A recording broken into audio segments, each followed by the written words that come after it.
触れちゃダメブルーノーノーノーノー触れちゃダメブルーノーでもあれは私のあれは僕らの結婚式の人でも晴れてた晴れてたのにさそこにブルーノが来た途端稲妻あなたが話せば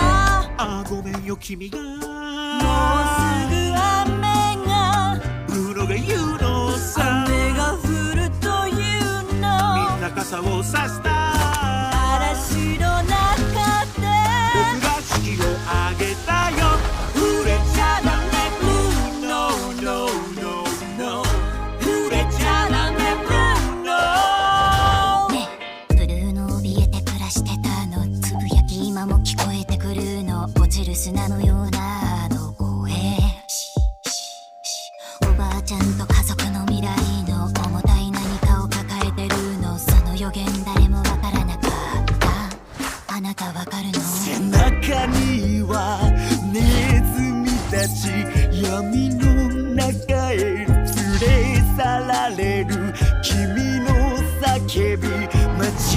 わびてる触れちゃダメルノーノーノーノー触れちゃダメルノー死ぬと言われた魚すぐ死んだ太ると言われたらほら太った言われた通り髪の毛抜けたよ予言が運命を決める人生の夢が叶うと彼に言われたわぐんぐん力育つ飛ぶのの木のようにほらマリアノが来ずっると夢見た人は他の人を愛してると声がするの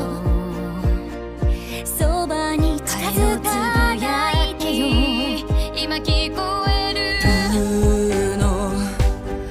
知りたいブルーノ知らなくちゃいけないブルーノ真実教えて